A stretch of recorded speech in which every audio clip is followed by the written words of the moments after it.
Hello and welcome back to the College Cinephile. My name is Ethan, and today is a very special day because it is the first of a trilogy of videos leading up to Avengers Infinity War, to Avengers Endgame, the biggest movie of the year, probably. I mean, let's be honest, right? So what we're going to do is we're going to go through each of the trilogies that have existed before this one, and we're starting with Captain America. So we're going to go through all three movies and give our thoughts. I'm joined today by Coleman. My name is Ethan, and let's get into it. First Avenger. The First Avenger, the what I think is the third actual release in the MCU, maybe the fourth, right before the first Avengers movie. And right off the bat, we're going to be polarized here because I don't like this movie a whole lot. I think it's good. Yeah, he kind of likes it. So the one thing I will say about this movie is I think it does a really good job of establishing the characters and like one of the pillars of, what the MCU is going to be going forward. Captain America, his character is established really, really well from like the onset of the movie. Like he gets his tagline out there that I can do this all day. And I think that's a really, really good way to establish his character within the first act that I think prevails throughout his trilogy, if not maybe throughout the movie. Because stemming from the characters, I like how most of the characters are established, but I don't think by the end of the movie the characterization holds up as much as it should, or it takes the center stage as much as it should. And I think that's a bit of a shame, and it's the biggest reason why I don't really like this movie. I think the first and the second acts are pretty interesting and have a very interesting dynamic between Steve and Peggy and Steve and Bucky and all the people he's interacting with, and then by the third act, it just kind of gets boring. I don't disagree with you. I think I like Captain America: The First Avenger. It's definitely not my favorite of the MCU movies. It definitely has its issues. I don't think Sebastian Stan pulls his weight at all. I think Bucky's death is really kind of just thrown out there for something. It comes a little too early in the movie for it to have as much weight as it needs. Especially for something that's supposed to be the catalyst for like the entire phase of these movies. It really doesn't have as much impact as you might want. But I do think that Chris Evans is pretty good in the movie, and I like because I don't like Captain America. He's a nerd. Out of the core Avengers, he might be the least interesting. Yeah, but this movie uses that to its advantage by making it this kind of patriotic little war movie about a real hero. And like the coolest part of the movie is the montage of him and his band of brothers fighting all these Nazis or whatever. It's fun. The costumes are really good. The one thing, Captain America's costume in this movie is much better than is in the Avengers. Oh, yeah. And I mean, it just... The movie actually kind of works as a pretty effective period piece almost for, setting it back into the 40s. It really sets itself in that time period, both with the costuming, but a lot of the choices I think they make with the cinematography and the music choices also kind of make it feel like a classic war movie. It looks like Band of Brothers. Yeah, and I think it pulls that off really well. Wonder Woman's probably a better war movie. Sure, that's I won't disagree different with you can there. of worms. And the best argument in favor of Captain America: The First Avenger is it has a musical number in the middle. I was about to say that. Its music is actually really strong. Yeah. There's a bunch of complaints about the MCU not having memorable scores. I think Captain America has a very decent one that probably should have been carried throughout the rest of the trilogy, and it's a shame that they didn't. So overall, I don't like this one as much as I think a lot of people do. I think it's a good start, but falls a little lackluster in hindsight. I think it's solid, better than Thor, not as good as Iron Man. I'd agree. But after First Avenger, we get what is considered to be one of the best movies in the MCU, Winter Soldier. And this is where I think they start to really capitalize on the strength of the first movie, seeing how Steve is going to adjust to the real world, but also adjust his relationships to the modern world, right? Because a lot of the major characters from First Avenger come back in Winter Soldier, and seeing how Steve reacts to them, and how they're in his life now is very interesting. Probably the most interesting part of the movie. He has to react to Peggy being old and on her deathbed. He has to react to Bucky coming back and being kind of the antithesis of what he is.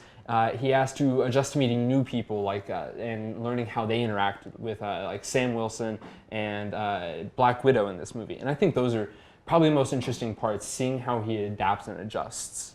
Yeah, I do agree. I I love Winter Soldier. I think it's a great movie. I think Scarlett Johansson is at the best she is in the MCU in Winter Soldier.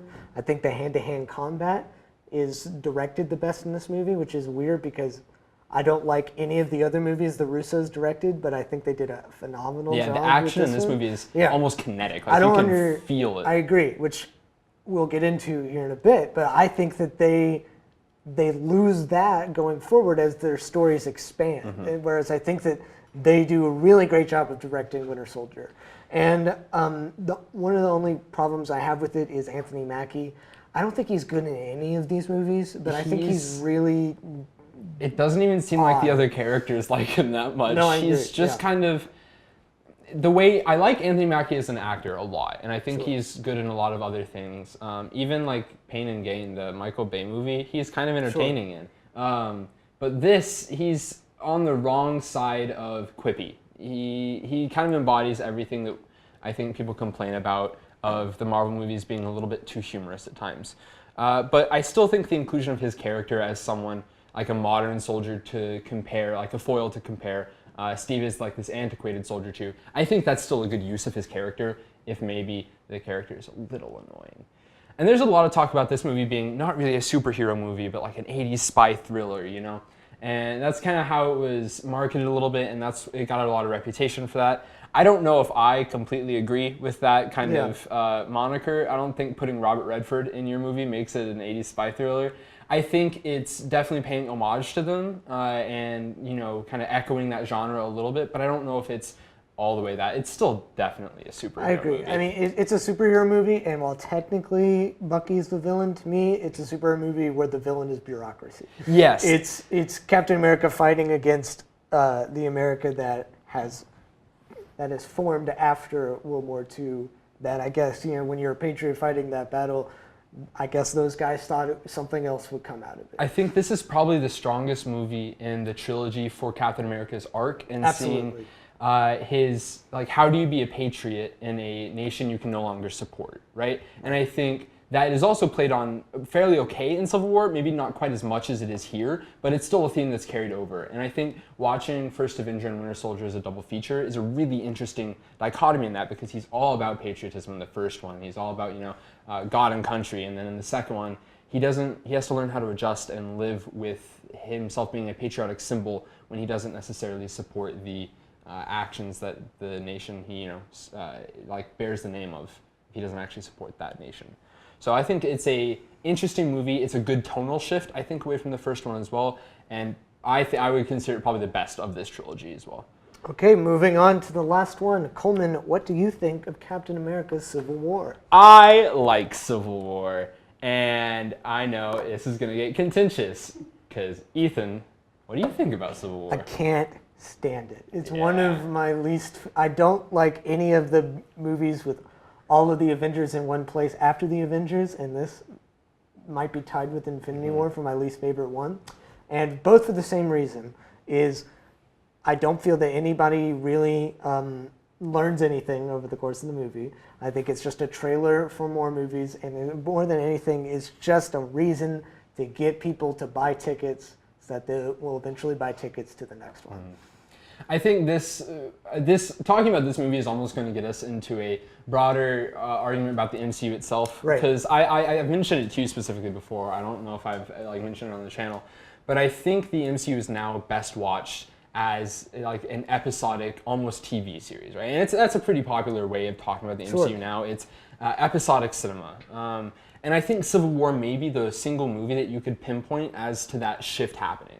Because even every movie before it, you'll get small cameos, like Ant-Man has a cameo from Anthony Mackie in it. There's some crossover with other movies, but this is the one where I think it has the most payoff if you watch all the movies prior to it, and the most payoff going forward if you've watched this movie. See, my problem is I think it negates the movies that came before it. Because you have things like, at the end of Ant-Man, right, Scott Lang is like, hey, I don't want to be a criminal anymore. I'm going to stay home and be a good dad. And then in Captain America Civil War, he shows up and is like, hey, Ant-Man, you want to come fight with me? And he's like, well, yeah, sure. I'll forget about my family and everything that I learned think there and are put everything in jeopardy. Same thing goes for Hawkeye. Hawkeye, has this family that he doesn't want to leave, which we learn in Age of Ultron, and then he shows up and gets thrown in prison, just like Ant-Man. I just don't see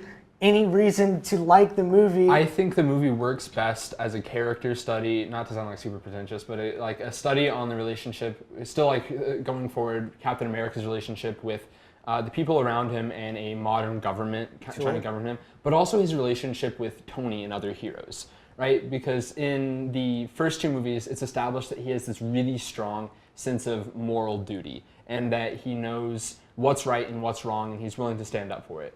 But then in Civil War comes a big moral conundrum for him where he maybe doesn't necessarily know what's right or wrong anymore, whether it's right to help his friend or whether it's right to stand by the government even though it's burned him in the past. And I think it also works fairly well as a continuation of Iron Man's arc, because Iron Man's arc is all about him learning responsibility for his actions, the first Iron Man is about him transitioning from a arms dealer to someone concerned about clean energy, and the second and third one are him about learning the consequences of his actions of making the world's greatest weapon. And so I think pitting these two and then arcs putting together, him back in Civil War is oh hey, I gave up on being Iron Man, but now I gotta do it again. Because I think he still understands that his actions in Sokovia had consequences and that he needs to help enforce a new order post those consequences. Here's my thing. I think what you're saying is great if it actually wrapped up in the end. In my opinion, I don't believe that Captain America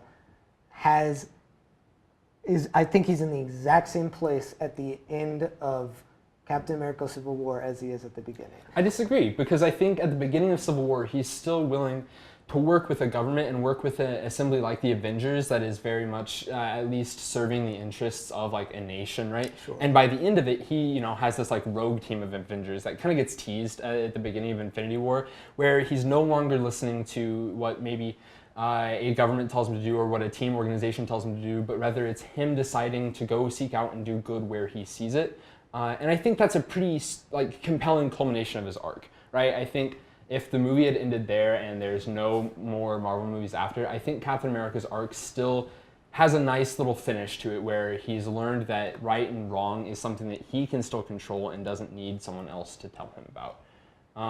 The one thing I do like about Civil War is I think Spider-Man's good. Yeah, Spider-Man's I like great, Spider-Man in that movie. And I will say, Civil War is not a perfect movie. It does lack some consequence, right? And I think the one place you can pinpoint it is War Machine, James Rhodey, right? He doesn't die. He's everyone's favorite character. Yeah, he's the only he should have died. Who major cares? casualty. He should have died in Civil War. No, instead, I broke my leg. His broken legs could have been at least some kind of consequence, but even by the end of the movie, they're repaired. Man, he's got an Iron Man suit. You don't need your legs when you have an Iron Man suit. So I think the movie does lack a bit of consequence, which I think holds it back. I think it's a good. I think it was mostly. He should have killed somebody. Yeah, I think it was. At the end of the movie, Bucky who's the whole catalyst for the whole thing. He just gets frozen and sent to Wakanda because they're well, we can't kill him because people like Bucky, but we don't have any ideas for what we're going to do with him, so we're just going to, whatever. I really wouldn't have minded if they just actually killed Captain America. I agree. Or Iron Man, or any of them. Kill somebody. Yeah. Give me a reason to think, this is a movie that has consequence, instead of everybody fighting for no reason, and then they're all fighting together next time. You know what I mean? Yeah. I don't feel any... I think it negates the things that come before it, and then I don't feel any ripples from it afterwards. I think it is in a movie that exists in a vacuum to sell tickets and toys to children. I think you're right, but I also think it's a good movie because it does serve as a good conclusion to Captain America's arc. You're allowed to think that. And I'm allowed to be right. So those are our thoughts on the Captain America trilogy, really briefly. I think it's probably the best of the main three trilogies.